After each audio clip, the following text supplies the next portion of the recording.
This is Roundtable 360. We're a group of, well, we might want to call ourselves trained craftspeople, artists, creatives. We're in various disciplines, and we gather once a month, the last Thursday of each month, to share, to talk, to understand, to help, to suggest, to learn from each other. That's my goal, is to learn from each other from different disciplines.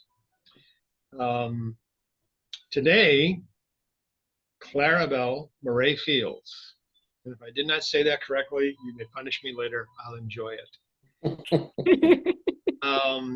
Is going to be talking, leading the discussion on block, creative block. I will say up front that I've worked with Clarabelle on several projects, and foolish woman that she is, she published me in her magazine. I realize she received, a lot of barbs for that, but anyway,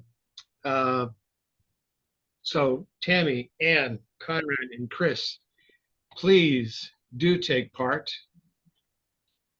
And Ira has just joined us. He missed out my happy discussion. Again, please put your one-line bio and a way to contact you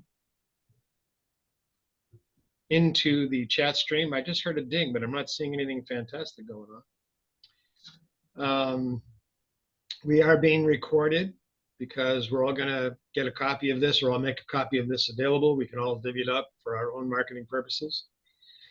And with that, anything I forgot to say, folks, the regulars?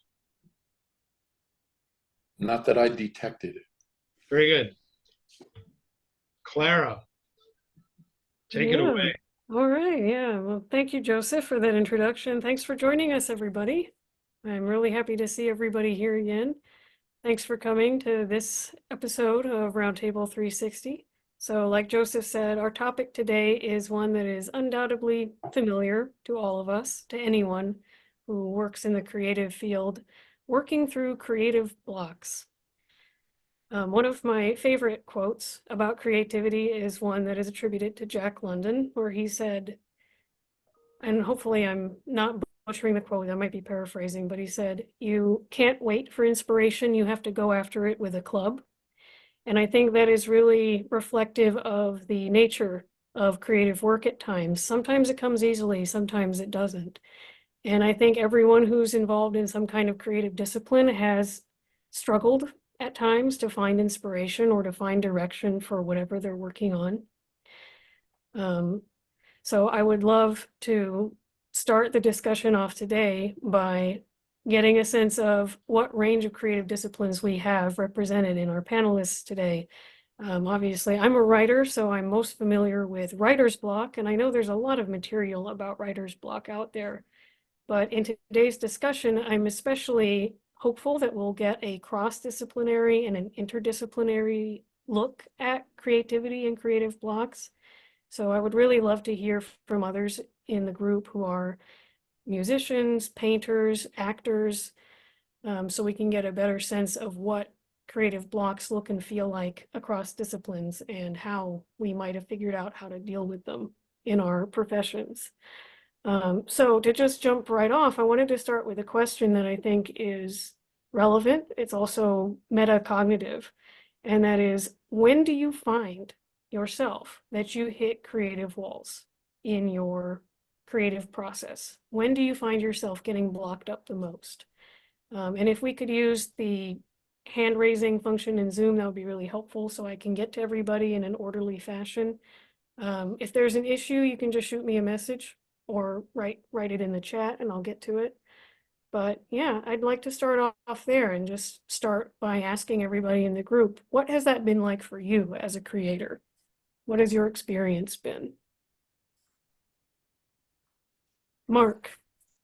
I'm going to volunteer to be the icebreaker. Mm-hmm.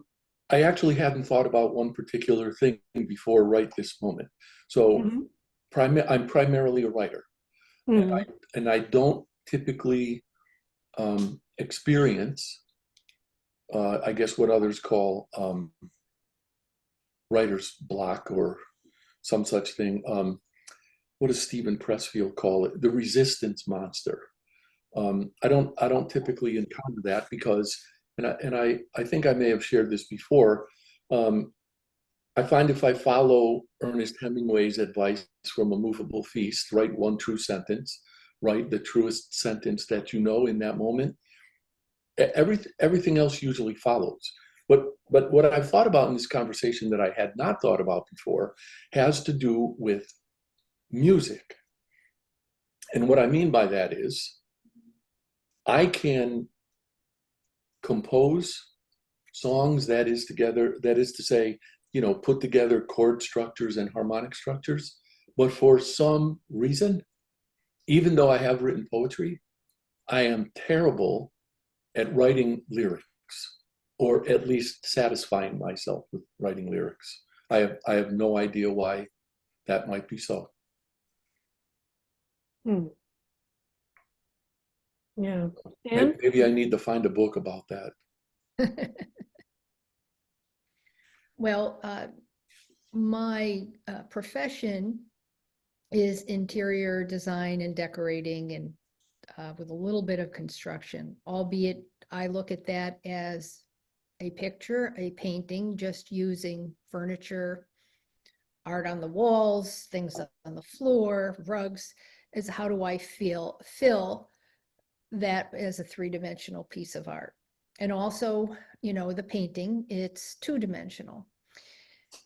I have to wait till there's some sort of inspiration. And I guess what I want to call that is when my logical mind needs to go to rest and my creative mind needs to have the liberty to play. So my blocks come in being over analytical, procrastination, maybe pleasing the client. And so taking all that and putting it into the mix, the inspiration or the actual creativity sort of, like bubbles at the bottom. And so when do you take the lid off and let that creativity come out? And lots of times, to my own detriment, the lid just doesn't come off. For instance, I'll take a paint class. Sometimes I'll do a weekend course. And the last 2 hours of the day is when I'll create everything.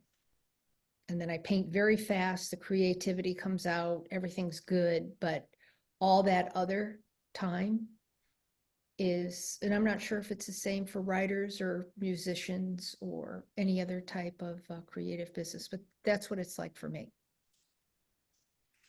Yeah, I think that's very insightful. I definitely relate to that a lot as a writer myself, where I've found that procrastination and worrying prematurely about the audience can really stifle my creative experience. And I'll elaborate more on that later, but we've got people lined up in the chat. Thank you for sharing that, Anne. I think that's really relatable for a lot of people. Ira, do you want to jump in next?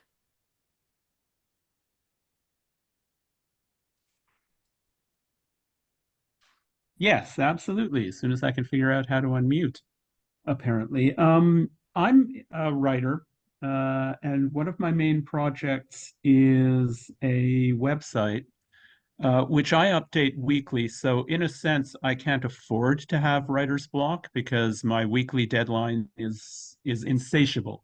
It has to be met. And I have many ways of dealing with writer's block, but just to deal with that specifically, one of the things that I think a lot of writers get kind of caught up in is this idea that, and this goes back to the first commentator, I think, that their writing has to be perfect.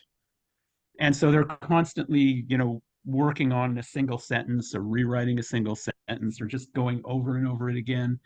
And one of the things I've learned having to write on a weekly deadline is that you have to get it down on the page without necessarily being all that concerned that that it's fantastic. Frankly, some weeks it's not going to be that fantastic, and you just have to learn from what you did wrong and try to do better next time. But you always have to move forward. Now, I'll just say that that I've been doing this on a weekly basis for over 20 years and haven't missed a deadline, so somehow I've managed to make it work.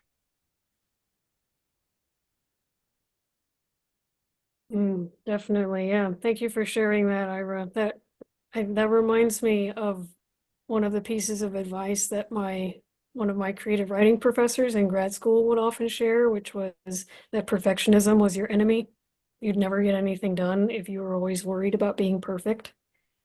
And he also would say to delete the first line of anything that you wrote so you wouldn't get too fixated on making that first line perfect so that you never finished the rest of what you were trying to write. So yes, I think perfectionism is something we can probably all resonate with. Yeah. Ken, you want to jump in next? Well, I wanted to respond to Mark. Mark, one of the things about music is it's collaborative most of the time. And I'm always looking for a writer of melodies of the songs I write. Maybe we should team up, but that's a whole other thing. Could be some synergy from this. But which brings us back to last month's discussion when we're talking about collaboration. And one of the things that strikes me is that creative block, tends to be a product of, shall I say, narcissism or solipsism, whichever way you want to take it. But when we start thinking it's all got to be in our head is when we most get blocked. It's when we look and interact with the world that we are able to unblock. I often think of my friendships as being the fiber of my social diet. And now I just have to figure out where to get the probiotics as well, so I can get too blocked.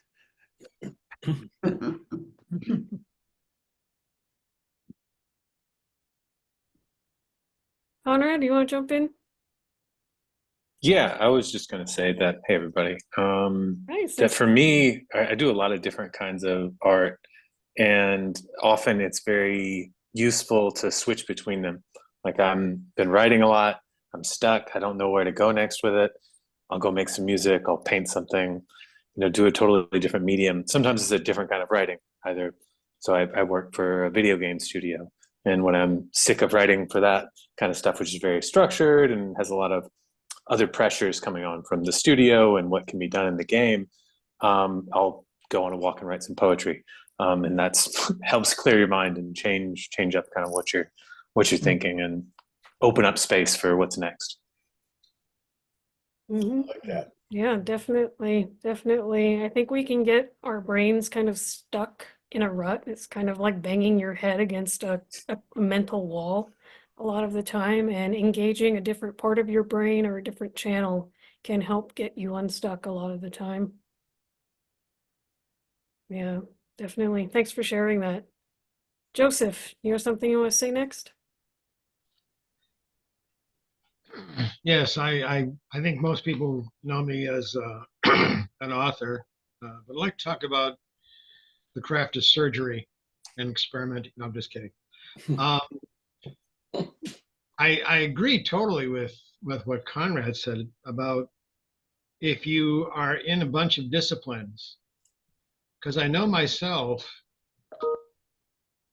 I will, if I can't say I get stuck, but if I slow down, if I begin to have the technical term is brain poo, I'll go sit at the piano, or I'll pick up a guitar, or any of the other instruments that I play.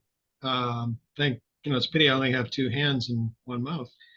The other thing that I find very, very helpful is reading somebody else's work as a critiquer, because I will see, not to slaughter what they've done, but when my forebrain, for lack of a better term, is focused on their piece. My rear brain is how could I, what could I, how does it go? And boom, there's the solution.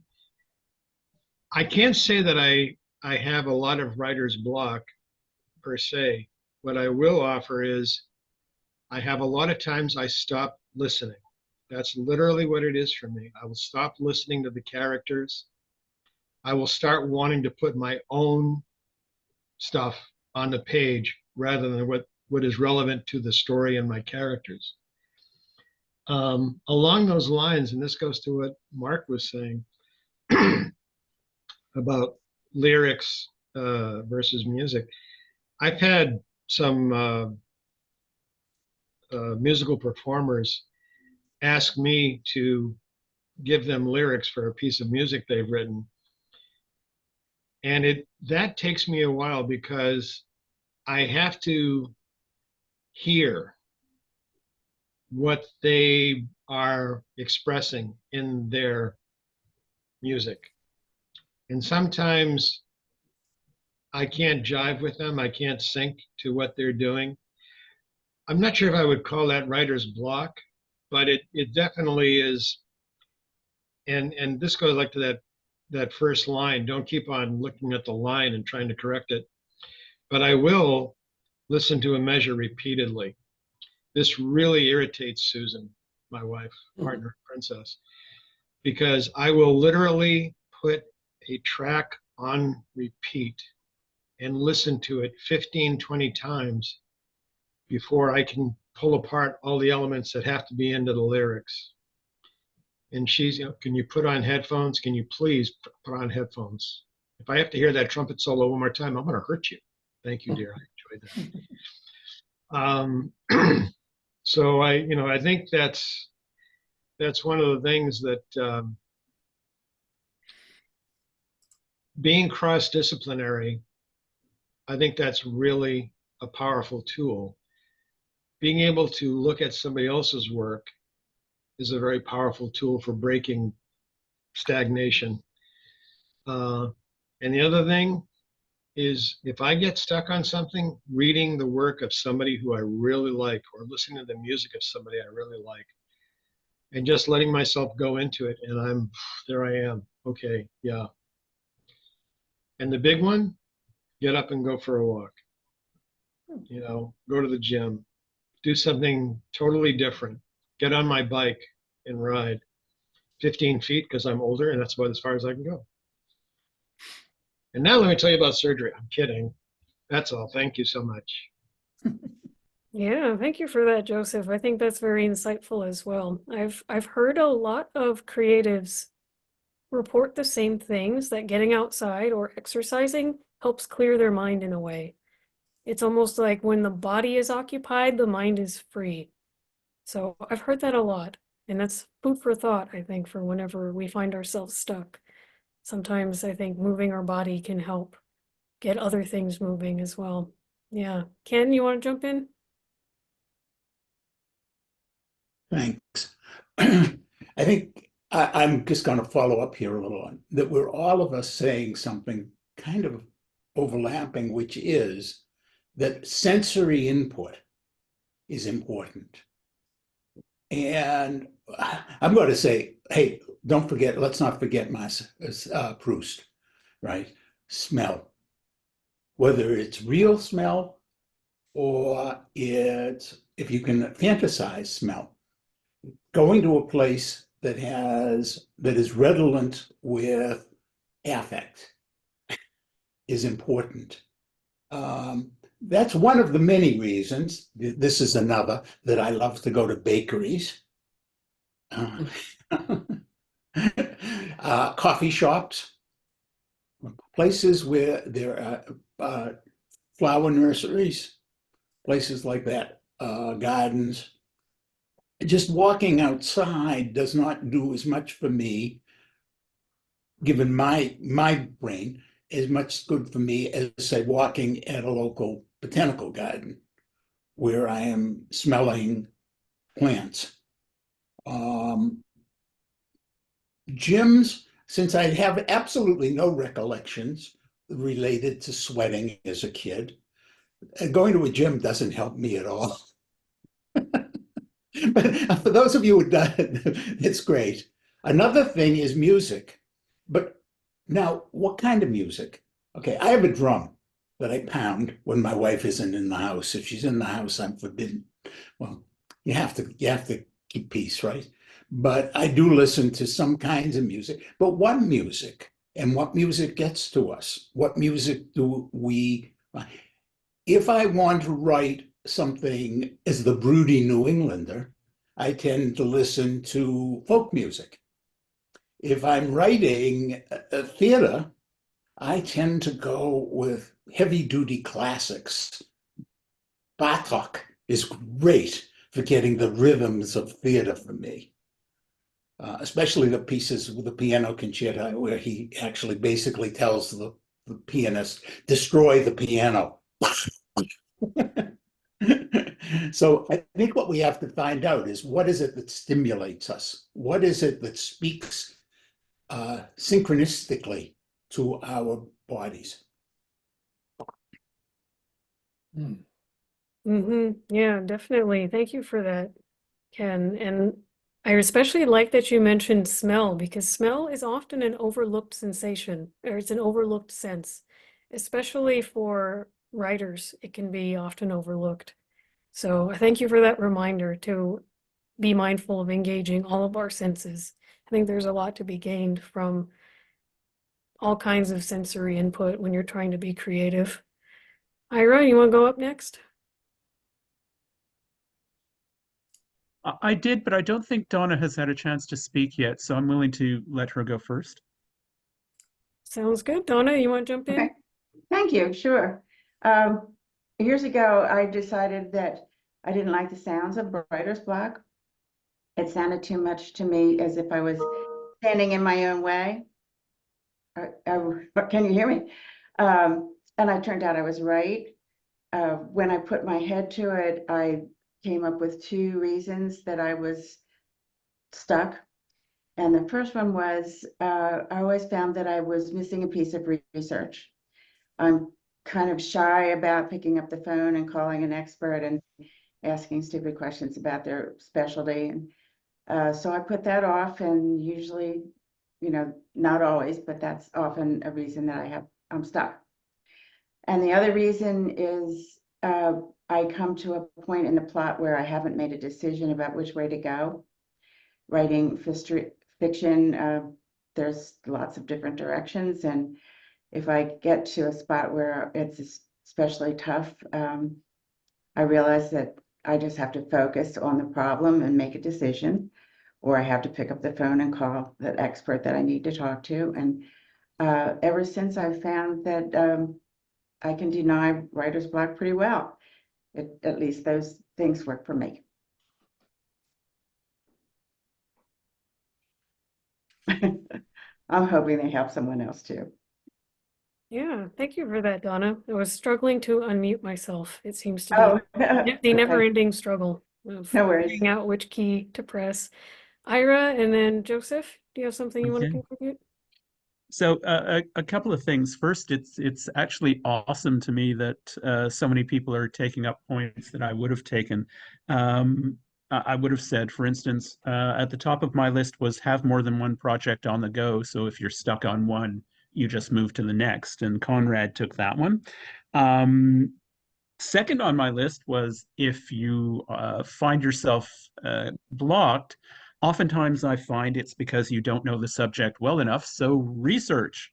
And I find in the process of researching, I often find details that will spur me to go back to the writing. So Donna took that one.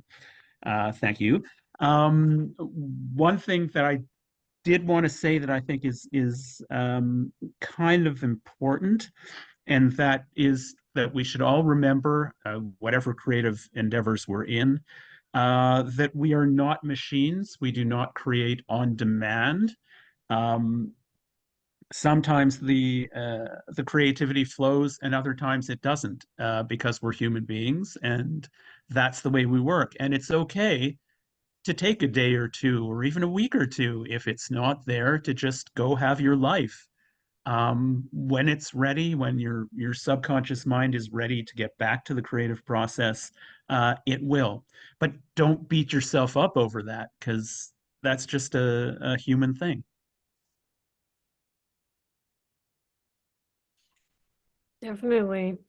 Yes, being kind to yourself, I think, is important, especially when you already feel mentally stuck. Yeah, thank you for that. Joseph, you want to go ahead? Excuse me, I want to build on some of the stuff that's been said. Borrowing from musical performance, I find running scales. And if you're have a musical background, you know what that means. If you don't, think of a piano keyboard and you just have your hands on the keys and you go up and down in a certain pattern. You can vary the pattern. There's actually a book of wonderful exercises by Hannon. And they go from very simple 8-note back and forth all the way to some amazingly complex things to develop technique. I find that running scales and the equivalent in writing, which to me is make up 10 sentences about the ocean. Don't care how good they are. Just make up 10 sentences about the ocean. Make up 10 sentences about a light bulb.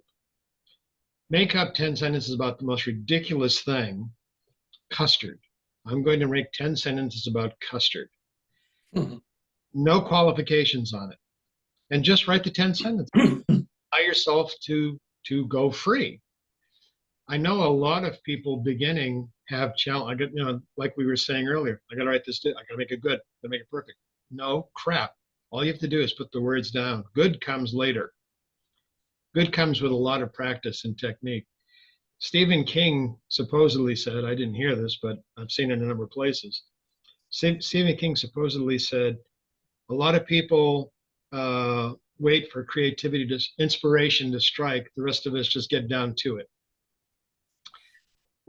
And I heard that in a discussion group, and everyone was, oh, yeah. And I said, well, you're kind of forgetting that Stephen King has been a professional writer 50 years now. What you want to know is those first 5 or 10 years, did he have problems and challenges where the creativity and the inspiration weren't coming and he just kind of, oh my God, and then over time, did it finally happen? You look at some of the writings of of Bach, who's one of my heroes, and he talks about just sitting down. And back then, when they sat at an organ, it was a huge thing. I'm talking like 4 or 5 keyboards, pedals, a couple of guys on either side helping turn pages and stuff. Bach also put a thing in his mouth, so as he's playing and using the pedals, he could hit, tap with his mouth, with this thing coming out of his mouth, the keys. Not all of us are Bachs, thank goodness. But you look at Bach's writings, and he would talk about just sitting down and running chords. Those are the most simplest part of an exercise is running chords. If you've ever listened to his Prelude in C, sharp minor, I think it is. Anyway, it's the first thing in his Well-Tempered Clavier book. It is pure chord structures, up and down, but it is so beautifully done. And that came out of him just kind of sitting down one day and running chords. Let's see, I'm going to begin with a C in 3rd position. Oh, let's see, I'm going to do a C in 2nd position now. Well, the 5th of C is G, so I'm going to do a G chord in the 2nd position. That's an easy step up. And I apply that to my writing. What's the easiest thing to go from here? Donna gave me a gift many years ago when I talked to her. She said, whenever you're kind of exhausted writing about your protagonist, go find out what the antagonist is doing. That was gold, Donna. I'm going to send you a check someday. I will. I promise to God. But that was brilliant, and I've applied that. And I think you know, to me, that's one of the things I enjoy about this group. And I do hope it grows because I think there's such a wealth of talent and information here. I'll be quiet now. Thank you. Yeah, thank you for that, Joseph. Yeah, I think it's important when we're creating to remind ourselves that not everything necessarily has to be a polished, finished product. You know, when we sit down to work on something, practice is just as valid as making something that is going to be a final piece. And I think that's true for painters, for writers, for anybody who's creating. You're allowed to practice. You don't ever have to show your practice to anybody else. It takes a long time to get a perfect or final work. You might have 10 drafts, 20 drafts before you get there. So I think we put a lot of unnecessary pressure on ourselves sitting down and wanting everything to be perfect from the get-go, when practice is just as important. I realize Kenneth And had something to say, but I was kind of curious. Anne, do you ever have block? Do you ever, I can't put anything down on the paper. I'm lost. And how do you overcome? You don't. Okay, I'll be quiet. Screw it. Anne, do you want to respond or should I jump Was it in? me, Ann? I'm sorry. Was it me, Ann, he was referring to? I believe so. Do you want to jump in with a quick answer or? Sure. No, I always have blocks. And one of the things about painting, well, even moving furniture, but painting, it isn't like writing where you can take, and whether you're hand printing, you know, with pen and paper, or whether a computer where you could just erase it or hit the back, you know, stroke and just take it away. So I paint in oils. Sometimes I paint big. Scrubbing that off of the canvas, probably my experiment, or just to do anything, takes about 15 minutes to remove. So sometimes if you do that, you end up down a rabbit hole where, okay, now, you know, you get the turp out, you get the rags out, you get this, you get that. Now I got to cover it, right? I got to hide it. So the mistake becomes a process to be able to overcome. And so that sometimes compounds a little bit of daringness, like, okay, so, you know, so what? You put down the wrong color, you put down the wrong brush stroke, or your sky isn't translating to what your mind's eye sees, and you can't get that hand-eye message out, can cost you a long time. By the time you do all that, you're out of the creative mode. So lately, I've just been trying to take a lot of pressure off. And like you had mentioned earlier, painting for an audience, or let's say you're writing a book or a blog post, or you need to do something public.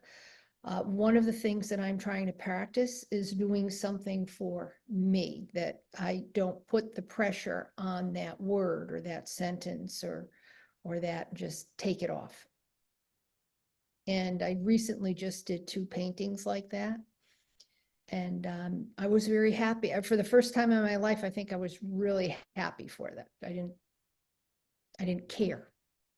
The only one that mattered was me. So did that answer your question? Good. Yeah.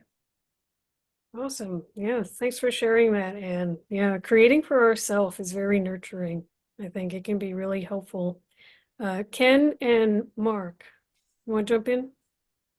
Yeah, I just wanted to iterate something we've all kind of been saying now, which is that the mark of a good artist is the amount of debris left in whatever form of garbage collection they do. In my case, I have to admit, I probably would not write if I didn't have a computer. For 2 reasons, to be honest. One is that my handwriting is so bad I wouldn't be able to get anything finished. But the other reason is that, being a broody New Englander, as I describe myself, one of my concerns is the amount of landfill and the amount of trees that are destroyed for my projects. And fortuitously, with a computer, I just hit delete, and all I have sacrificed is a few electrons. And I try not to tell myself anything about the oil or whatever that has been consumed, or the carbon dioxide that's been created in making those electrons. So I feel less like I'm despoiling the world as I fill up my trash bin. And that little trash bin on my computer gets very full very quickly. But that's okay, because I dump it and I go on. And I think that being willing to dump things is a very important part of creativity.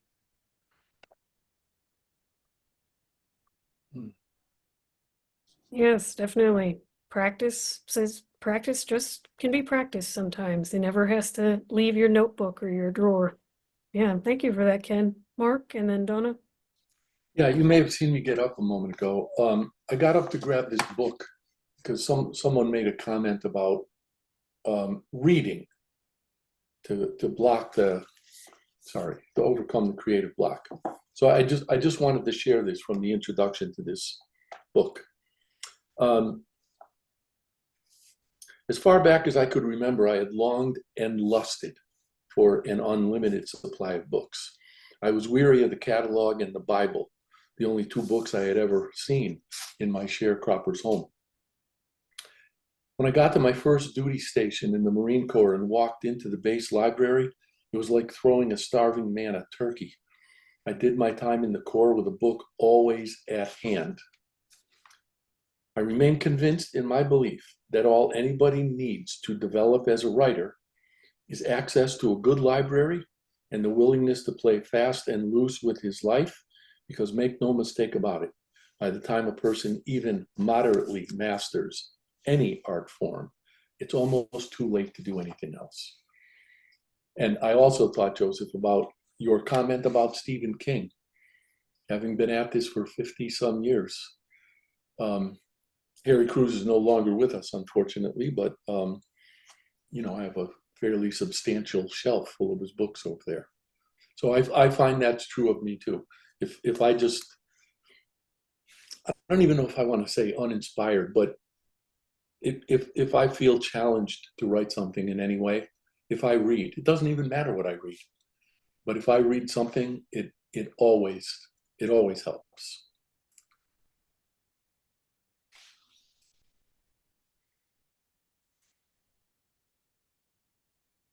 There, I got myself unmuted again. Have to find the right button. Yes, thank you for that, Mark. Donna, do you want to go ahead? Sure.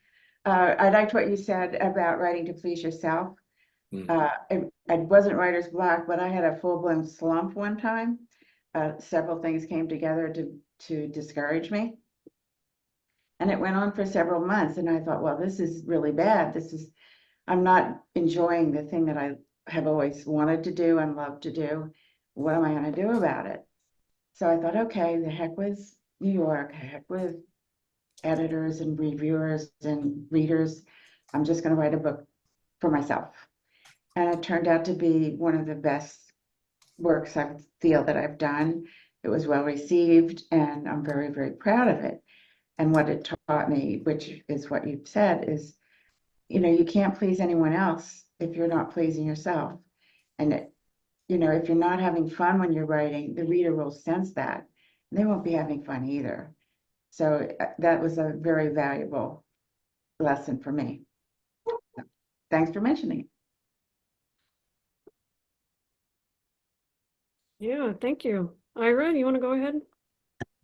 Yeah, I've always been a very selfish writer. I always write for myself first, and my theory has always been that if I'm enjoying the process of writing, that joy will be transmitted through the writing to whoever ends up reading it. So I think I'm agreeing with Donna, basically.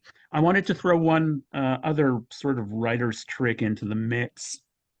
This comes from the experimental writing of the 50s and 60s. It's a thing called an exquisite corpse, if you're familiar with it.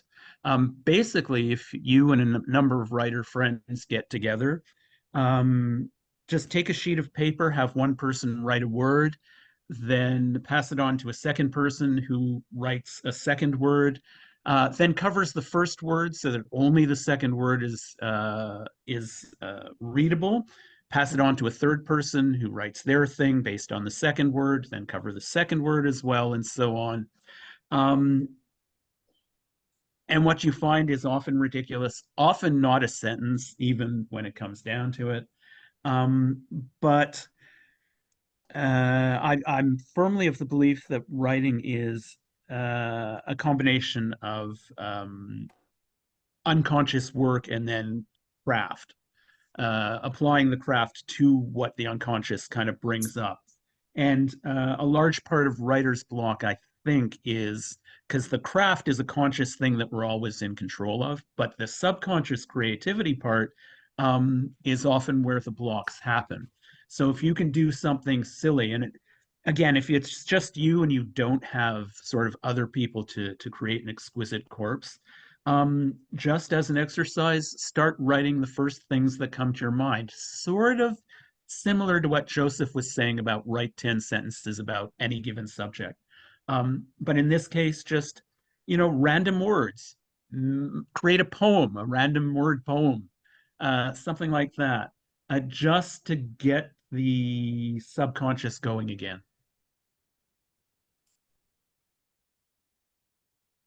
Definitely, Ira, I agree. Yeah, I'd like to draw everyone's attention, if you haven't looked at the chat already. That sentiment is very much echoed by the quote one of the quotes I prepared for today, and I just dropped it in the chat from Mary Lou Cook, about how creativity is really about experimenting and making mistakes and trying to capture, I think, a very childlike sense of wonder and freedom to just try things out and see what works. Joseph, do you have something you'd like to add? I'm going to build on, I think it was Donna said this. Sometimes if I get frustrated, not necessarily writer's block, but if I get frustrated with what I'm doing, I will intentionally put something in to make myself laugh. I'll make fun of the story, make fun of the characters. I will do something. When I used to travel around playing organ in churches, one of the things I would do if I was really bored, and this is why I no longer do this, and haven't for many years. When I got to I play the hymn as written, and then when it got to the Amen part, the very last part, I would play it a half note higher than was written. So basically it was Amen,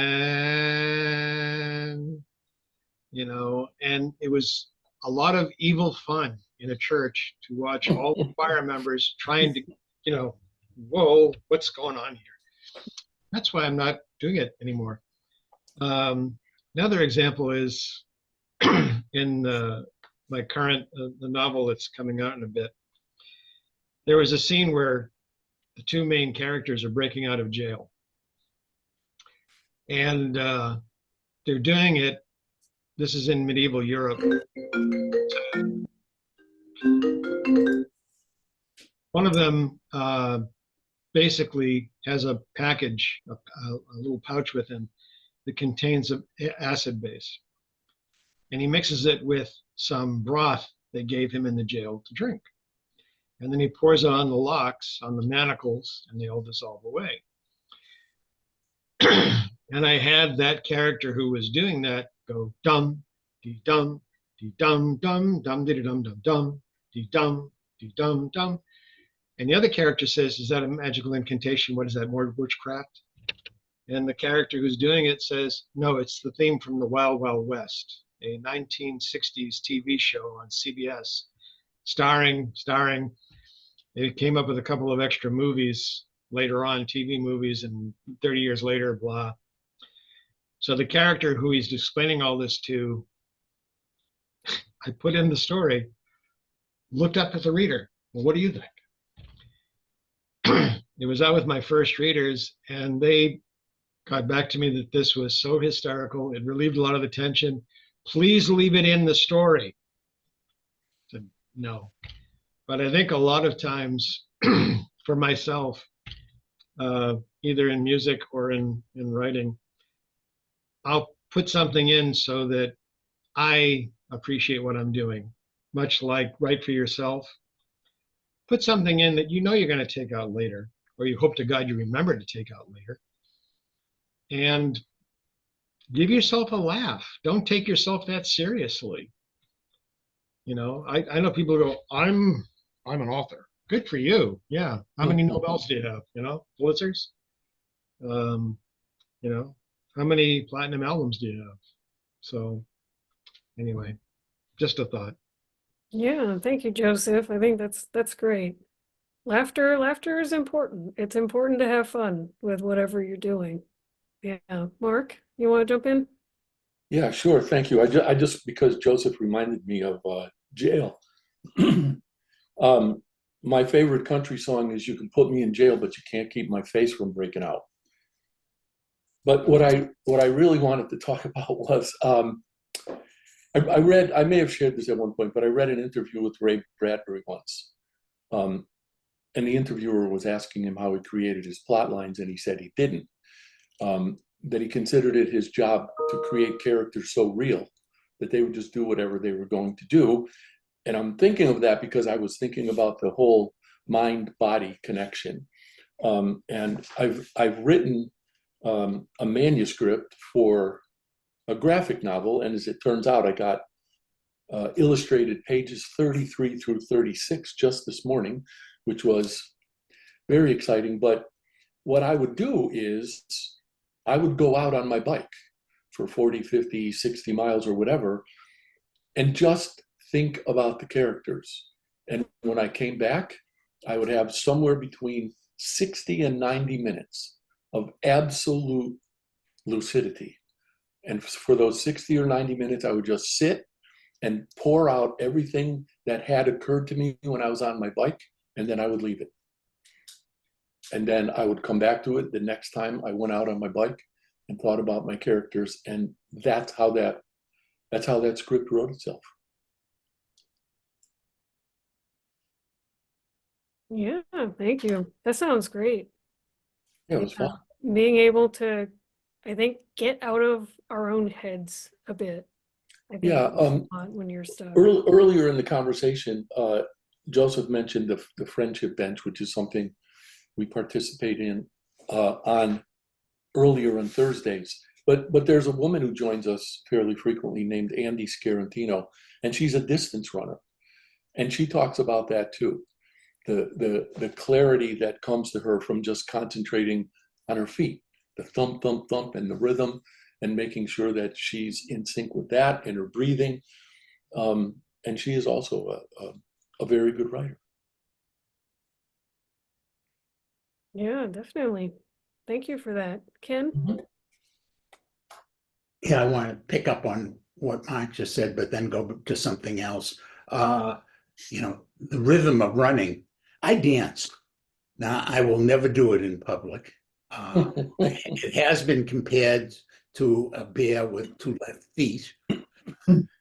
But I dance because, again, rhythm, that's another sensory modality that is important. And thanks for reminding me of that, Mark. But what I wanted to talk about was emotion. We've talked about humor, especially Joe talked about humor. We've talked about the joy that we should give ourselves in writing. I don't know about anybody else. I cry when I write. I get furious when I write. Sometimes, even as I'm writing, I'm screaming in outrage. One of my books is called Red and White, and it's about growing up Native American. And I was a part in where it's taking place in one of the Native American schools. And I'm writing it and I'm literally screaming with rage at some of the characters for the way what they're doing and how they're treating human beings. You know, sometimes I'm terrified. Oh my gosh, I am absolutely terrified sometimes. Sometimes I'm just bewildered. And I try and use all of that emotionality in my writing, but I'm also aware that my writing is bringing out that emotionality. Don't just limit yourselves to having fun. I mean, yeah, we want to have fun, but encourage yourself to be in touch with the whole of you and all of the emotions you can. The more emotions you can range through in your creativity, in your art, the better your art will be. And in the long run, hopefully, the more fun you'll have as well. If I may, I just want to jump in. I don't know if anybody saw or recalls the speech that the late Jim Valvano gave at the very first ESPY Awards. Anyway, Jim Valvano was a basketball coach, I think University of North Carolina. And at the very first ESPY Awards, he was dying of cancer, and he knew it. And he gave this remarkable speech, but in it he says, among a million other things, that every day you should aspire to think and laugh and cry. And he said, if you could do that, and any day, that's a full day, that's a heck of a day. So I'm with you all the way on that one, Ken. Thank you. One thing, excuse me, I realize Donna and Ann have their hands up. We're coming up on the full hour, the half hour, and I plan on sticking around at least for another half hour if anybody is going to be on wants to continue the conversation. If anybody has to leave now, thank you for coming by. Truly appreciate your input, your thoughts, your presence. The link that got you into this chat is the one you can use forever. Last Thursday of every month, 1:30 East Coast time, 6:30 London time. Ken will tell us about the West Coast time. Next month, Sabine Rossbach, a gifted EU-based actress and voice talent and model, for that matter, stage, screen, cinema, television, whatever. She's going to be leading a discussion on character.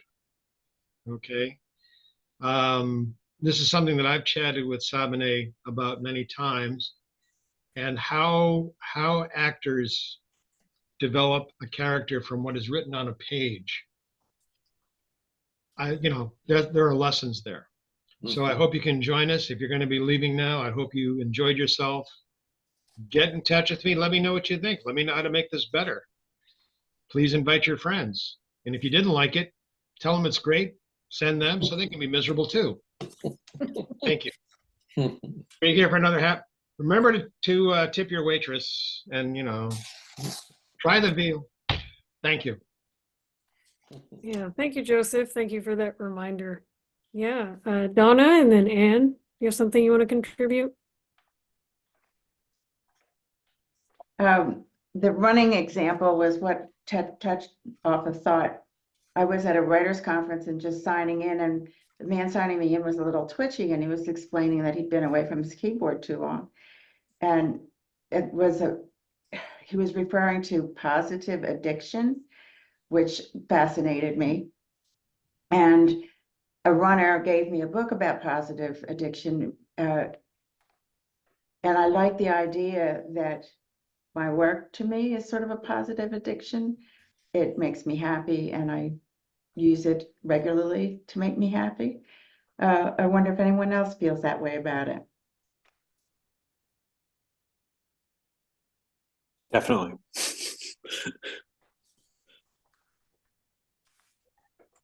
Good.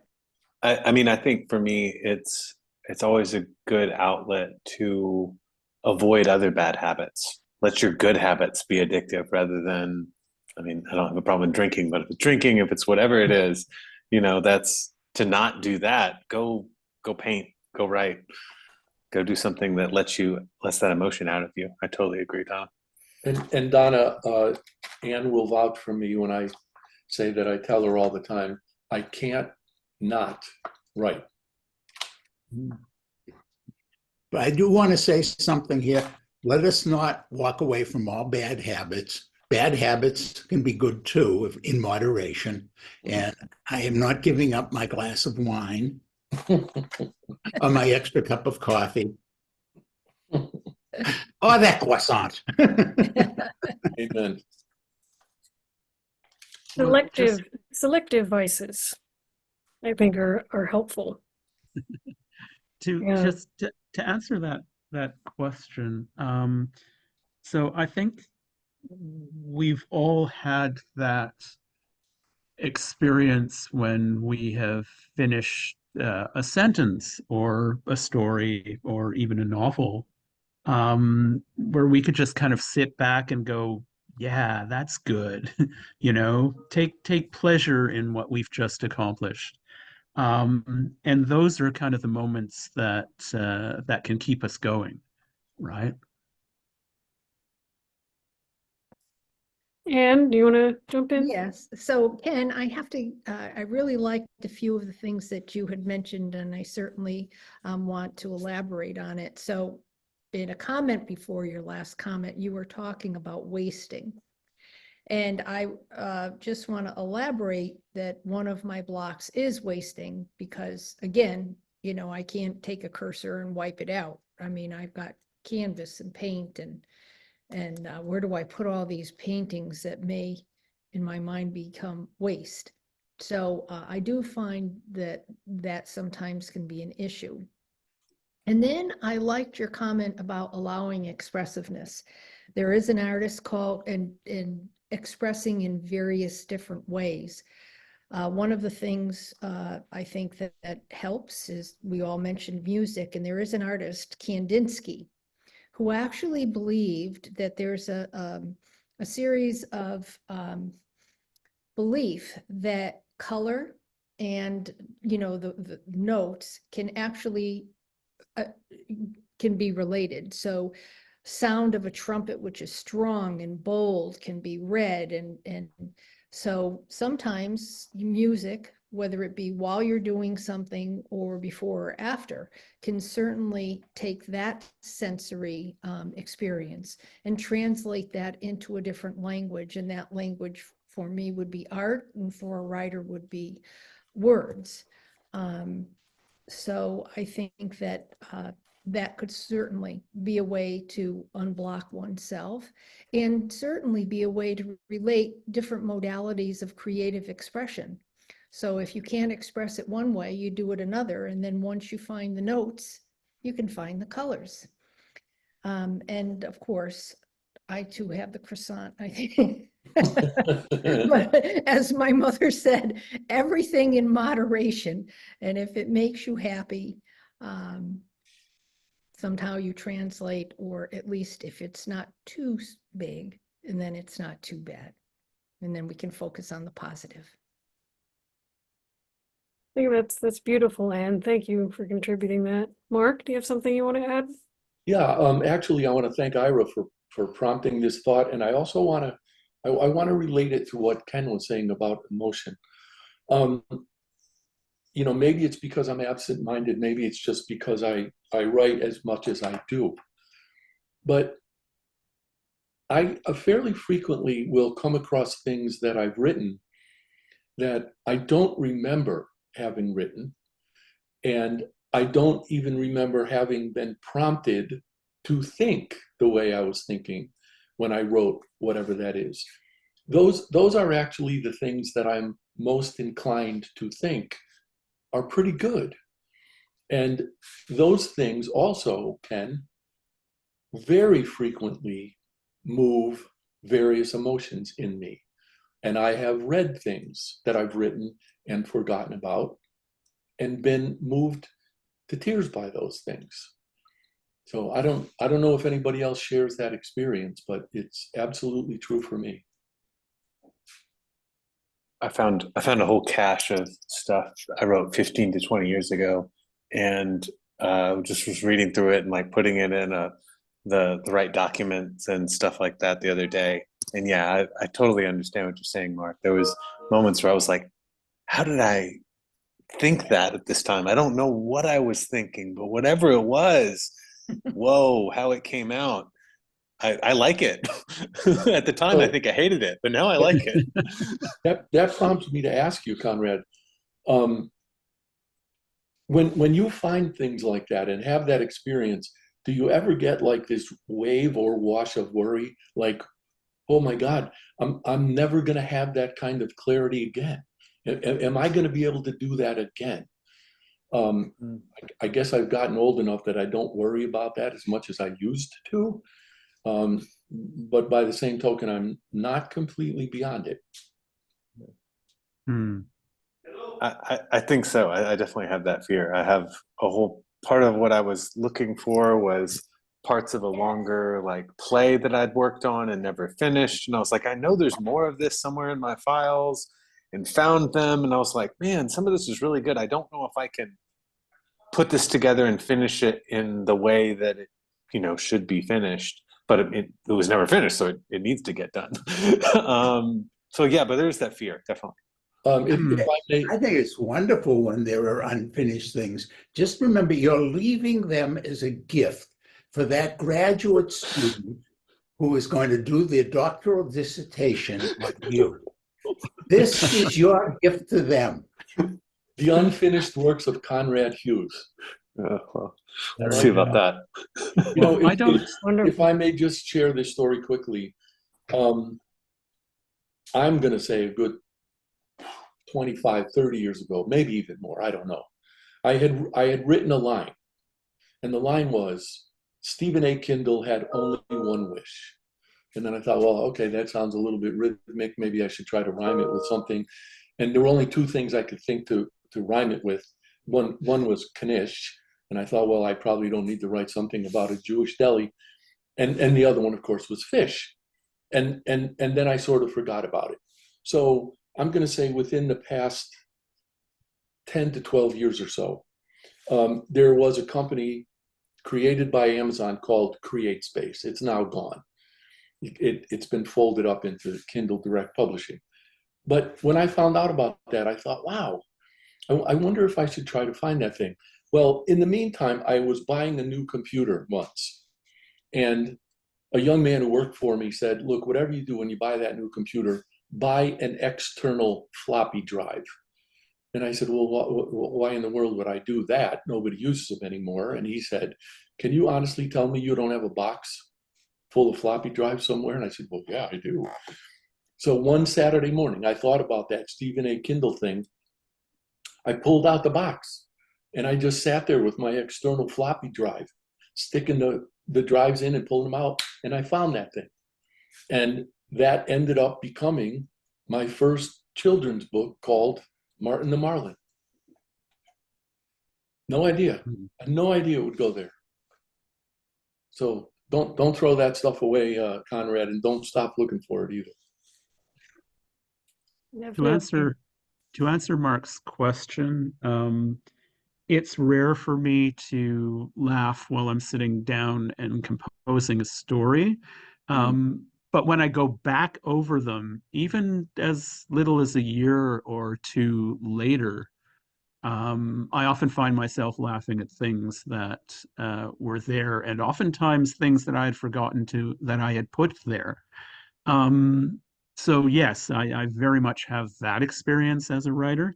But on the other hand, no, I never worry that, I've hit my limit, that, that was as good as it was going to get, and it's all downhill from here. And I think part of the way that I avoid that is to constantly be challenging myself by writing things that I haven't written before.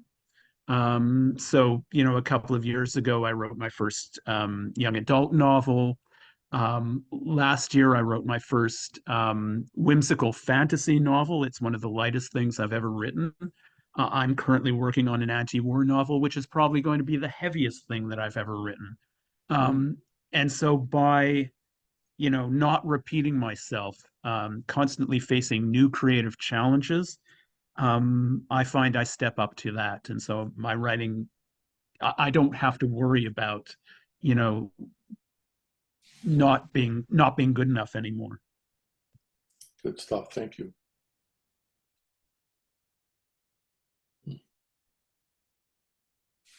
Yeah, thank you, Ira. What you were just saying, or the most recent leg of the conversation, reminded me of a piece of advice that one of my professors gave me a while ago, where I was struggling with being blocked on a project. And he said, sometimes you just need time to ruminate. Mm. And that has stuck with me. And I think of that often. And I think it's very applicable and very topical that sometimes maybe instead of fretting over a period where we feel blocked, maybe what we need is just time to ruminate. Maybe we're trying to figure something out. Maybe something is working in the back of our head, and if we accept the process, maybe it will be easier. I remember you had mentioned earlier in the conversation about how we aren't machines and we need to be gentle with ourselves or kind with ourselves. And I think that is an important part of the creative process as well, is giving ourselves that time to process, to rest, to think, to ruminate. Well, one of the things that I constantly tell students or people on panels at conventions or whatever is that that the world is the artist's raw material, and so if you're not, if you're finding the writing isn't coming easy, one of the best things you can do is go back to the world and get more raw materials. I Yes, also, definitely. I'm sorry. I also find, and I've been discovering this recently, and to your point, Clara, it's advantageous, at least for me, to be working on more than one thing at a time. Because if I'm working on just one thing, I don't know, I feel driven or maybe obsessive about trying to get that finished. But if I'm working on more than one thing, I'm a little gentler on myself. And if I go work on something else and then come back to the previous thing, I will see things, recognize things, hear things that I might not have been aware of before. That's a recent discovery for me. Definitely. That makes a lot of sense. Yeah. If you told me that a year ago, I would have said, you know what, that doesn't make any sense. Yeah, definitely. In preparation for today's meeting, actually, I had been reading a lot of articles about the psychology or the cause of a lot of instances of creative blockages or creative burnout. And it seems like a common through line through a lot of that material is the importance of taking care of yourself as a creator, the importance of nurturing yourself and being in environments that you find conducive to your creativity, whether that's being out in nature or consuming art that you like or reading books that you like or just doing whatever things will nourish your body and your mind. And I have some links I'll put in the chat later, links to articles and books that are on that topic of nurturing yourself and your creativity.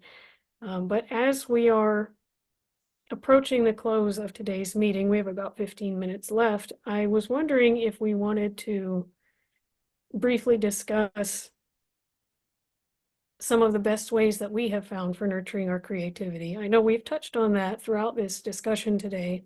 Some people mentioned exercise, some people mentioned music. But what I'm thinking of is if you were imparting advice or wisdom, let's say you were going to try to distill it down into a nugget or a sentence, what would you say is the most important thing for you as a creator to make sure that you're taking care of yourself so that your inspiration doesn't dry up?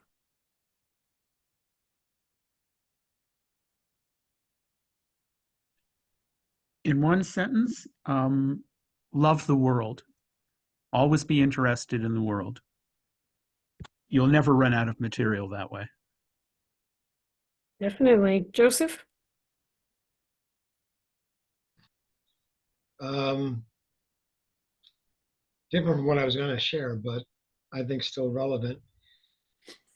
I think I would offer embrace your weaknesses. I had a music teacher once who said, if you make a mistake playing something, don't go back and play it over and over again because you'll only be practicing the mistake. And it wasn't for 20 years later that I realized that's bad advice. You know, play it slower, make sure you do the exercises so your hands can do what's required. But embrace your weaknesses. If there's something in my writing that I know is weak, I'll spend a day hammering it. And to what Mark said, I find that I don't often do two simultaneous projects that are fiction. What I can do is fiction and nonfiction simultaneous projects, because then I'm bouncing. I mean, I literally can feel the blood flow in my brain going back and forth from, okay, I am now just putting down 40 years of study. You know, as opposed to I'm being creative. It's they're both kind of vomiting, but it's a very different kind of vomit. One is rather dry, and the other one is very fruitful. Sorry. Anyway, I really think something I would share with others is embrace your weaknesses. Work with them. If you recognize you have a weakness, practice how to make it stronger. Work at it. Develop your craft.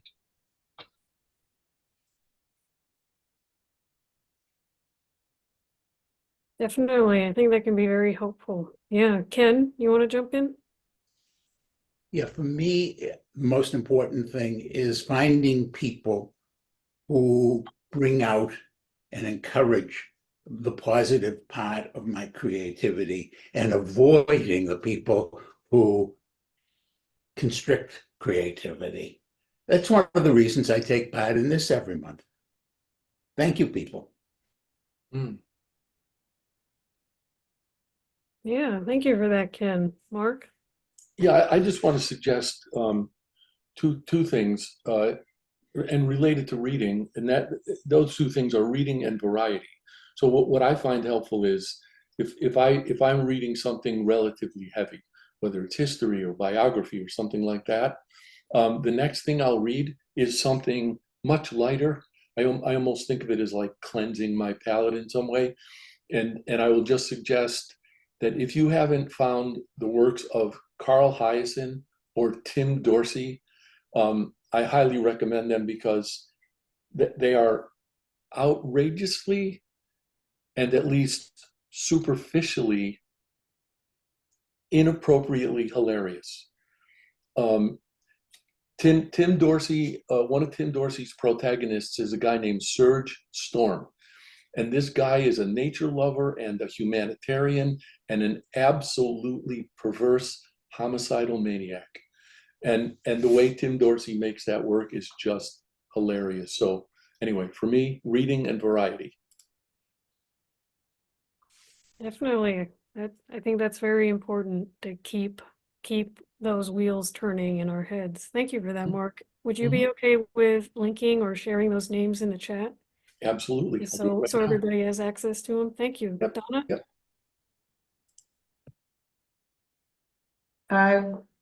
I've sort of taught my brain to expect to be creative every day. It's sort of like programming.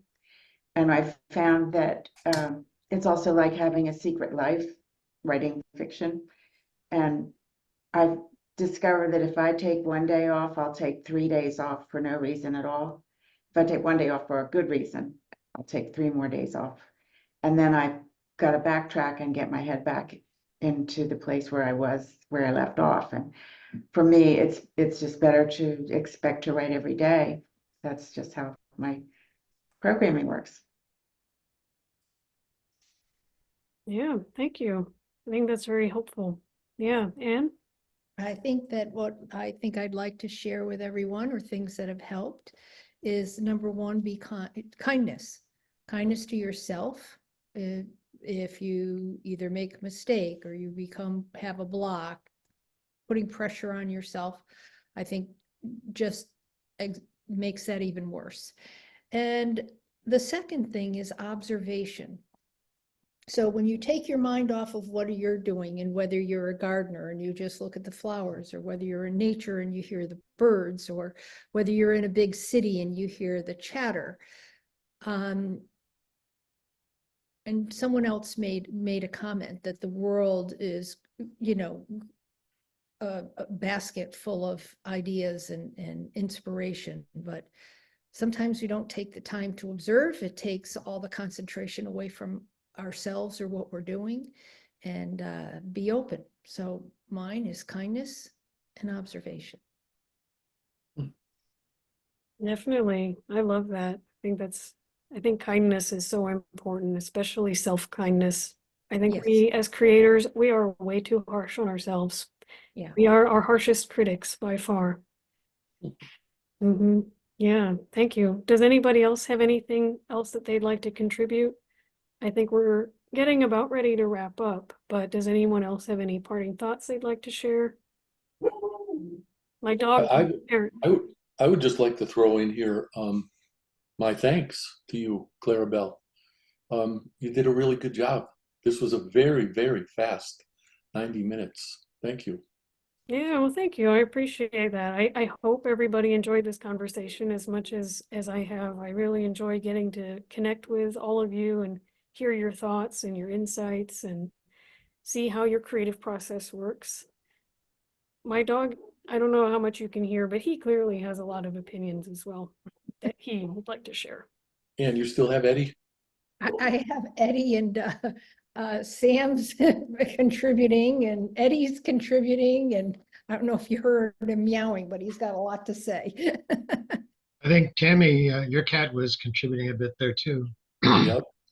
And I meant to put in the chat for everybody that I had to take Boo outside, my dog. Evidently, it only went to Konrad, so he's like, "The hell is this about?" Anyway, again, in my opinion, a wonderful conversation. I do so enjoy these. Thank you all. And next month is Sabané Rosbach. Some of us in the room know Sabané, some of us don't. Konrad's based in Europe. Maybe you've seen her on TV or in a movie. I don't know. But anyway, she's going to be leading the discussion on characters. I'm so looking forward to that. All right. Well, as a parting thought, again, thank you all for coming and joining in this discussion. I enjoyed it a lot. I hope it was pleasant and informative and inspirational for everybody too.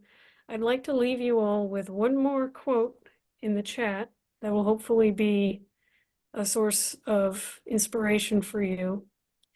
My nugget and the thought I will sign off with is, may you create from a place of joy and inspiration and not from a place of fear and doubt.